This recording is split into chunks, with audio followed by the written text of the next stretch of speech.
আমি পদ্মজা, পর্ব ৮। লেখক ইলমা বেহরোজ। রাত পেরিয়ে ভোর হয়ে গেছে। বাইরে গুড়ি গুড়ি বৃষ্টি পড়ছে, সেই সঙ্গে সুন্দর ঠান্ডা একটা হাওয়া বইছে। বৃষ্টি পড়ার কারণে আকাশ মেঘলা, চারপাশটা একটু অন্ধকার। হালকা আলোতেই মেঝেতে শীতল পাটি বিছিয়ে ৩ বোন পড়ছে। জমজম করে বৃষ্টি হয়েছে রাতভর। এমন সকালে কেউ কেউ ঘুমাতে চায়, আর কেউ বা বই পড়তে পছন্দ করে। কন্যার ঘুমোতে ইচ্ছে করছে, পড়তে একদমই ইচ্ছে করছে না তার। পদ্মজাকে বলল, আর কতক্ষণ? ঘুমাতে চাই আপা। পদ্মজা নিচু গলায় বলল, এইটুকু শেষ করেই ঘুমিয়ে পড়িস। কিন্তু আম্মা তো আরো পড়তে বলল। কিছু হবে না, এই যে। পদ্মজা আঙ্গুল দিয়ে দেখিয়ে বলল, এতটুকু পর ভালো করে, তাহলে আম্মা ছুটি দিবে। কন্যা মনের বিরুদ্ধে গিয়েই পড়া শেষ করলো। হেমলতা প্রথমে ছুটি দিতে না চাইলেও পদ্মজার অনুরোধে ছেড়ে দিলেন। ছুটি পেয়ে দৌড়ে গিয়ে বিছানায় গা এলিয়ে দিল পূর্ণা। সঙ্গে সঙ্গে তলিয়ে গেল গভীর ঘুমে। কিছুক্ষণ পর বৃষ্টি থেমে রোদ উঠল। স্কুলের জন্য তৈরি হয়ে পূর্ণাকে অনেক ডাকলো পদ্মজা, সাড়া পেল না। এদিকে স্কুল যাওয়ার সময় হয়েছে। হেমলতা বাইরে থেকে উকি দিয়ে প্রশ্ন করলেন, পূর্ণা ঘুমে? জি আম্মা।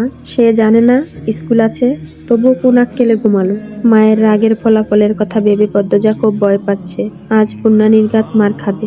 পদ্মজা হেমলতাকে আশ্বস্ত করে বলল, তুমি যাও আম্মা, পূর্ণা কিছুক্ষণের মধ্যেই তৈরি হয়ে যাবে। হেমলতা জানেন পূর্ণা এত সহজে ঘুম থেকে কিছুতেই উঠবে না। প্রায় এমন হয়, যতই আদর করে ডাকা হোক না কেন, বৃষ্টিমাখা সকালে তার ঘুম ভাঙানো যুদ্ধের সমান। বাঁশের কঞ্চিকে পূর্ণা ভীষণ ভয় পায়, অথচ কঞ্চির বাড়ি না খাওয়া অবধি ঘুম তাকে কিছুতেই ছাড়ে না। এ যেন ভূত তাড়ানো। হেমলতা বাঁশের কঞ্চি আনতে বাঁশ বাগানের দিকে চলে যান। এদিকে পদ্মজা ডেকেই যাচ্ছে, পূর্ণা উঠ, মার খাওয়ার আগে উঠ। এই পূর্ণা, পূর্ণা রে, পূর্ণা উঠ। পূর্ণা পিট পিট করে চোখ খুলে আবার ঘুমিয়ে যাচ্ছে। প্রেমা এই ব্যাপারটা খুব উপভোগ করে। একটা মানুষ এত ডাকাডাকির পরেও কি করে ঘুমিয়ে থাকতে পারে। সে নিষ্পলক স্থির চোখে তাকিয়ে আছে বড় দুই বোনের দিকে। হেমলতা হাতে বাঁশের কঞ্চি নিয়ে ঘরে ঢুকলেন। তা দেখে পদ্মজা পূর্ণাকে জোরে চিমটি কাটে, কিন্তু মুখে বিরক্তিকর আওয়াজ তুলে আবার ঘুমে তলিয়ে যায় পূর্ণা। তুই সর পদ্ম, ও মারের যোগ্য। হেমলতা রাগান্বিত সুরে বললেন, পিটিয়ে ওর ঘুম ছোটাতে হবে। পদ্মজা মায়ের কথার ওপর কিছু বলার সাহস পেল না, দূরে গিয়ে দাঁড়ালো। হেমলতা পূর্ণার পায়ের গোড়ালিতে কঞ্চি দিয়ে বাড়ি দিতেই একটা আওয়াজ হলো। ভয়ে চোখ বুজে ফেলল পদ্মজা। ইস, পায়ের চামড়া ছিঁড়ে গেছে বোধ হয়। ঘুমন্ত পূর্ণার মস্তিষ্কে জানান দেয় আম্মা এসেছেন এবং তিনি আঘাত করছেন। এবার সে চোখ খোলার আগেই দ্রুত উঠে বসলো। চোখ খুলতে খুলতে যদি দেরি হয়ে যায়। বোকাশোকা মুখ করে মায়ের দিকে তাকালো পরিস্থিতি বুঝতে। পদ্মজা ঠোঁট টিপে হাসছে। প্রেমা জোরে জোরে হেসে উঠল। হেমলতা কড়া চোখে তাকাতেই থেমে গেল দুই বোনের হাসি। পূর্ণা বিতু কণ্ঠে বলল, আর হবে না আম্মা, সে তো প্রতিদিনই বলিস, আজই শেষ। আম্মা, আম্মা মেরো না। সে লাফিয়ে উঠে চৌকির কোণে গিয়ে বসে।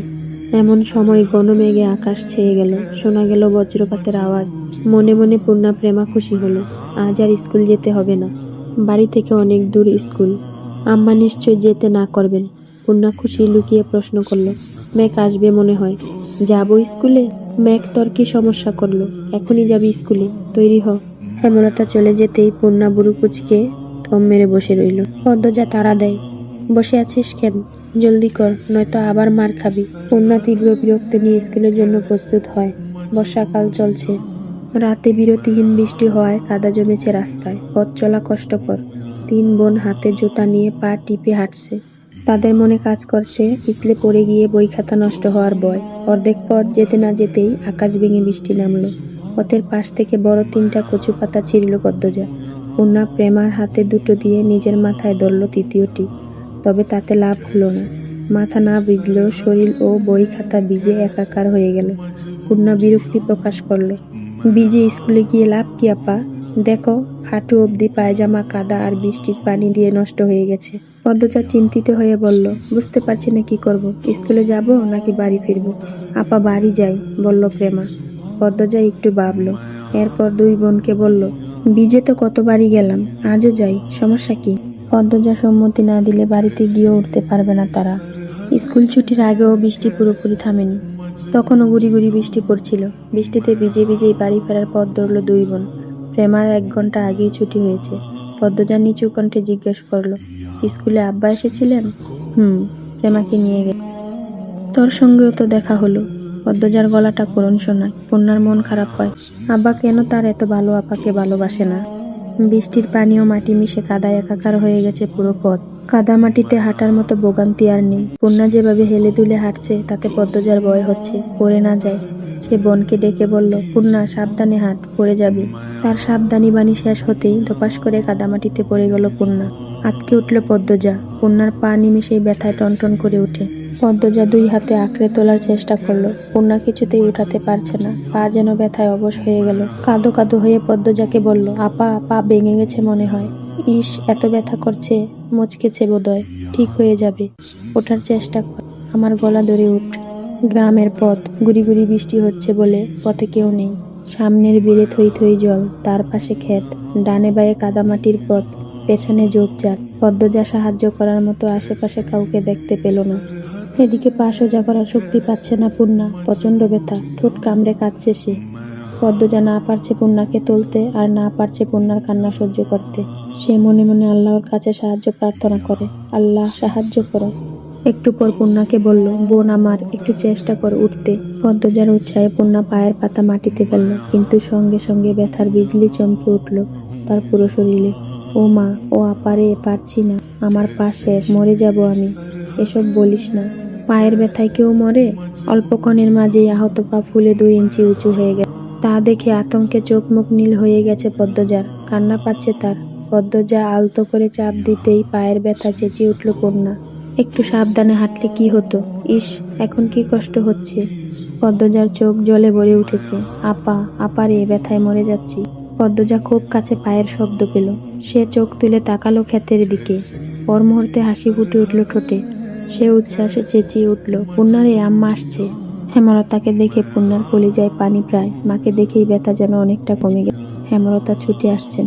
পূর্ণার মাথায় হাত বুলিয়ে বললেন, কিছু হয়নি, এসব সামান্য ব্যাপার। এরপর পদ্মজাকে বললেন, তুই বইগুলো নে। হেমলতা এদিকে সেলাই করার কাপড় দিতে এসেছিলেন। যার কাপড় ছিল সে অসুস্থ, তাই যেতে পারছিল না। বাড়িতেও কোনো কাজে মন টিকছিল না, তাই ছাতা হাতে নিয়ে বেরিয়ে পড়েন। ঘরে চুপচাপ বসে থাকার চেয়ে একটা মানুষকে সাহায্য করা ভালো। ফেরার পথে তিনি দূর থেকে 2টো বিপর্যস্ত মেয়েকে দেখতে পেলেন। একটা মেয়ে পথে বসে আছে, আর একটা মেয়ে তাকে তোলার চেষ্টা করছে। মেয়ে দুটিকে চিনতে পেরে বুক কেঁপে ওঠে তার। পথ দিয়ে আসলে দেরি হবে বলে তিনি ক্ষেতের ভেতরে দিয়েই ছুটে এসেছেন। পূর্ণা ব্যথায় যেন নিঃশ্বাস নেওয়ার শক্তি পাচ্ছে না। একটা ব্যান পাওয়া গেলে খুব উপকার হতো। আশ্চর্যভাবে 2 মিনিটের মাথায় দেখা মিলল ব্যানের। ব্যানে চিত্রা, লিখন শাহ আরও 2জন। তারা মাতব্বর বাড়িতে গিয়েছিল। আর একটু এগোতেই পদ্মজা আর তার মা বোনকে দেখতে পেল চিত্রা। উদ্বিগ্ন কণ্ঠে ব্যান চালককে বলল, চাচা, ব্যান থামান। চিত্রার দৃষ্টি অনুসরণ করে লিখনের নজরে ব্যাপারটা আসতেই সে তাড়াহুড়ো করে ব্যান থেকে নেমে আসে। চিত্রাও বসে নেই। চোখে মুখে ভয় নিয়ে জানতে চাইল, কি হয়েছে পূর্ণার, কি হয়েছে? পদ্মজা বলল, কাদায় পড়ে পা মচকে গেছে। হেমলতা, চিত্রা, পদ্মজা এবং পূর্ণাকে ব্যানে তুলে দিয়ে লিখন শাহ বাকি 2জন সহকর্মী ব্যান ছেড়ে দিল। তারা মোড়ল বাড়িতে হেঁটেই ফিরবে। অনেকটা কমেছে পা ব্যথা। 2টি বালিশের ওপরে রাখা হয়েছে পা। ব্রেশ নেই বলে ব্রেশের মতো কাপড় দিয়ে বেঁধে দিয়েছেন হেমলতা। যে ব্যথা পেয়েছে তাতে কতদিন স্বাভাবিকভাবে হাঁটতেও পারবে না। হেমলতা মেয়েকে খাইয়ে দিতে দিতে বললেন, এবার খুশি? স্কুলে যেতে হবে না, কাজও করতে হবে না, সকালে উঠে পড়তে বসতে হবে না। পূর্ণা রাজ্যের কষ্ট নিয়ে বলল, সবই ঠিক আছে, কিন্তু এখন টিভি দেখতে যাব কিভাবে? সাড়া না পেয়ে পূর্ণা বুঝতে পারল সে মুখ ফসকে ভুল জায়গায় ভুল কথা বলে ফেলেছে। বিব্রত হয়ে উঠল ও ডুব গিলল। এরপর কাচুমাচু হয়ে বলল, মোটেও খুশি হইনি। পূর্ণার অগোচরে হেমলতা ঠোঁট চেপে হাসেন। আড়াল থেকে তা দেখে পদ্মজাও হাসল। তখন দিনের শেষ ভাগ। সূর্যিমামা আকাশ গাঢ় লাল আভায় রাঙিয়ে বিদায় নিতে চলেছেন। আকাশের সঙ্গে মিশে রয়েছে ঘন মেঘ। সেই মেঘের ফাঁক দিয়ে উকি দিচ্ছে দিনের শেষ আলো। ঠিক তখন মগা এসে জানালো, মুন্নার বাপ খুন হয়েছে। কথাটি শোনার সঙ্গে সঙ্গে উপস্থিত সবার মাথায় যেন আছড়ে পড়ল বজ্র। পঙ্গু, ভিক্ষুক, অসহায় মানুষটাকে আবার কে মারল? এমন মানুষের শত্রু থাকে, তাও আবার এমনই যে একেবারে মেরে ফেলল। হেমলতা শ্বাসরুদ্ধকর কণ্ঠে প্রশ্ন করলেন, কখনকার ঘটনা? মগা জানালো, দুপুরের কথা। দুপুর 2টো কি 3টায় গ্রামবাসী জানতে পারে ঘটনাটি। আস্তে আস্তে সব গ্রামে খবর যাচ্ছে। লাশ নোয়াপাড়ার ধান খেতে পাওয়া গেছে। সবাই মিলে মুন্নার বাপকে দেখতে যায়। বাড়িতে রয়ে যায় শুধু পদ্মজা, প্রেমা ও পূর্ণা। পুলিশ লাশ নিয়ে যাওয়ার পর সবাই মুন্নাকে নিয়ে বিপাকে পড়ে। আত্মীয় বলতে তার কেউ নেই। দুঃসম্পর্কে যারা আছে তারা মুন্নার দায়িত্ব নিতে চাইল না। মাতব্বর মুন্নার ভার নিতে চেয়েছিলেন, কিন্তু মুন্না জানালো সে থাকলে পদ্মজাদের বাড়িতে থাকবে। হেমলতা মাতব্বরের অনুমতি নিয়ে মুন্নাকে নিজের বাড়িতে নিয়ে আসেন। এখন থেকে মুন্না এই বাড়ির ছেলে। পদ্মজা পূর্ণা খুব খুশি হয়। খুশি হলো না শুধু প্রেমা, মুন্নাও প্রেমা সমবয়সী। প্রেমা ভাবছে তার আদর এখন ভাগাভাগি হয়ে যাবে। হেমলতা ব্যাপারটা বুঝতে পেরে পদ্মজাকে বলেন, প্রেমার বোধহয় মুন্নাকে পছন্দ হচ্ছে না। দুজনের মধ্যে বন্ধুত্ব করে দিস, যাতে একজন আরেকজনকে আপন চোখে দেখে। পদ্মজা আশ্বস্ত করে বলেন, কয়দিন গেলেই মিশবে। মুন্না বেঘরে ঘুমাচ্ছে। হেমলতা তাকে ঘরে এনেই গরম গরম ভাত খাইয়ে দিয়েছিলেন। খেয়েই ছেলেটা ঘুমিয়ে পড়ে। রাত তো কম হলো না। মা বোনের বৈঠক দেখে পূর্ণা বলল, আম্মা, মুন্নার নতুন নাম রাখা উচিত। কেন? এখন থেকে মুন্না আমাদের ভাই। আমাদের নাম প দিয়ে, তাইলে ওর নামও প দিয়ে হবে, তাই না আপা? হেমলতা হেসে বললেন, তুই নাম রাখ তাহলে। রেখেছি তো, প্রাণ তো মরল। মুন্নাকে আগে ওর নতুন নাম সম্পর্কে জানা, যদি রাজি হয় তখন সবাই এ নামে ডাকবে। ওরও তো পছন্দ আছে। রাজি হবে না মানে? পিটিয়ে রাজি করব। মেয়ের কথায় হেমলতা হাসলেন। পূর্ণা বলল, শ্বশুর বাড়ি থেকে গিয়ে আনার মতো একটা ভাই হলো আমাদের। আপাকে যখন বিয়ে দেব, আমি আর প্রান্ত গিয়ে আপাকে নিয়ে আসব, তাই না আম্মা?